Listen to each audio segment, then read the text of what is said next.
Eric just posted in here. He said, if we all just did what we said we're going to do, right? So we know, most of us know what we need to do. But then he said, how do we really follow through and honor that? Honor our words, honor what we say.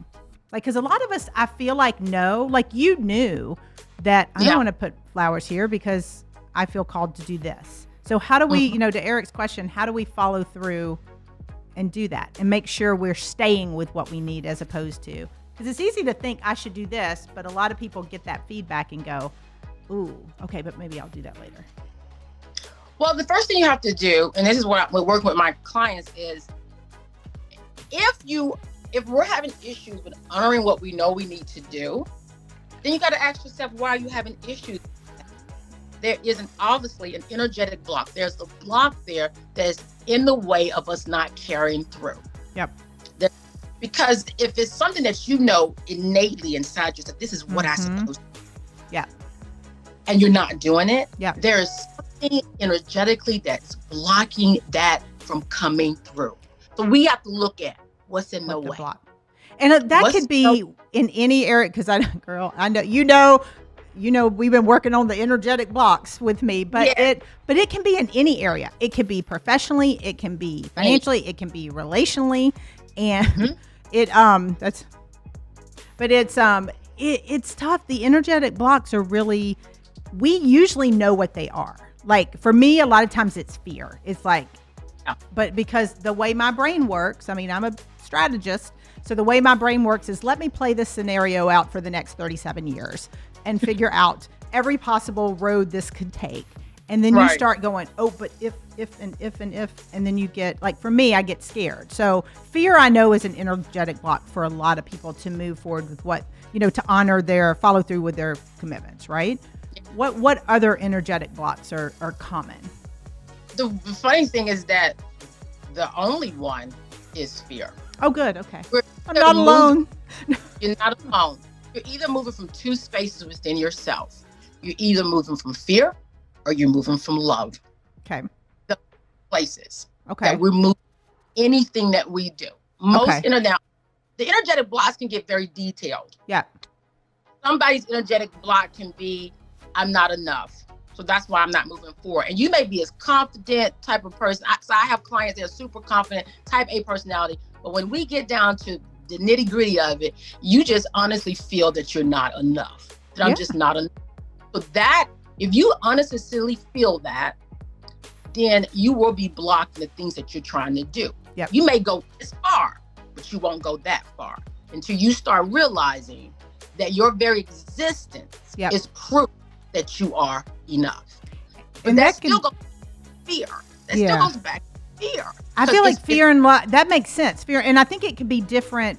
Correct me if I'm wrong, but I think it could be different areas. Like I may have, like I'm a helper. I love to help people. It's my thing. And so that's moving from love. And I can do that all day long and there's no pause whatsoever. So a lot of times in business, my business surrounds around helping people. So I don't block there as much because I'm moving from love. So I guess you could have different, girl, you throw in your wisdom again. But I think you can have fear in some areas and love in the other areas. And that kind of tells you where to focus. It does. And you got to say, what is this fear here, or is this coming from fear? Is it coming from love? Yep. If you could just do that, it instantly, the mind is so amazing. The mind has a filing cabinet, several filing cabinets. And whatever your thoughts are, the mind will say, oh, let me look it up. Oh yeah. See, remember back in 1974 when you hit your and you're like, oh yeah, I do remember that. See, you shouldn't try that. And you're like, yeah, you're right. And so she'll refile it. But if you have, how do we burn the file cabinet? Because I've got 87 file cabinets in the back of my head that I'm like, oh wait, yeah, you're right though. You say 1974. I'm like, oh yeah, no, I remember that. It was maybe 76, but I remember that. I remember 1986 when that guy dumped me and told me that I was way too skinny. I need to get a little thicker. I'm like, really? Really? I used to eat donuts. Yeah. I've not had that happen in my life. Who's the guy that says I'm too skinny? I'm gonna need.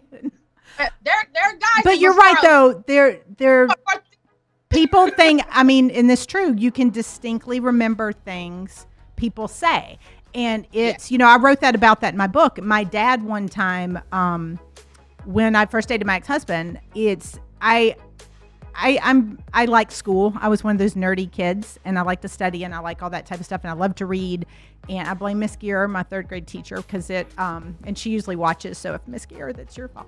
No, I love learning. I've always loved learning. But when I met my ex-husband, his friends weren't the academic type. He's a musician. So my dad came to visit one time, and he looked at me and goes, "Why do you dumb yourself down when you're around him and his friends?" And I'd never thought, this was 1993. I distinctly remember that we were in the car. I know where we were. I could tell you what road we were on. And I still remember that conversation. So that one actually helped to the positive, because now I'm extremely, maybe it went too far, I try not to dumb myself down. Like, I'm very conscious of the fact I don't want to lessen myself. But he had to tell me that for me to, and had he never told me, I probably would have just done, because a lot of us do that when you're 20. You just giggle and act dumb. And it's not a good thing, girls in your 20s or 30s. It's not. So, but that's what I was doing, because that's what I had learned. That's what everybody did. If you're a girl and you're 20 and you're smart, you just giggle and act dumb. So it's one of those things, but you're right. We have these file cabinets, both positive and negative. Yep. But how do we burn the negative file cabinet? You know what? I would not burn the negative file cabinets. Oh, dang it. Okay. Because they just quit opening it. They serve you. Okay. One fair. Mantras I say, everything serves my highest good. Every experience, negative and positive serves my highest good, because the negatives help me to say, here's where you need to grow, and here's where you don't need to come back to. You need to remember. The positive file cabinets, they tell me, keep going. That's right. I mean, it's good. It's all good over there. Right. But the negatives, they do serve my growth, and where I am not. It's like, we don't want to go back there. We don't want to go back there. Or we need to say, well, what do I need to learn from there? Right. What do I need to learn from that? So I wouldn't burn anything. I name those. I like that. Her name is Natasha. Oh no! We've talked about this. Natasha, if your mine's name is Becky. Becky. Mine's Becky. So Natasha will come up, and Natasha will be like, "Girl, you don't have any time to do that because of A, B, C, D, E, F, G, and this and that. And last time you did, it did not work out. And so why should it work out this time?"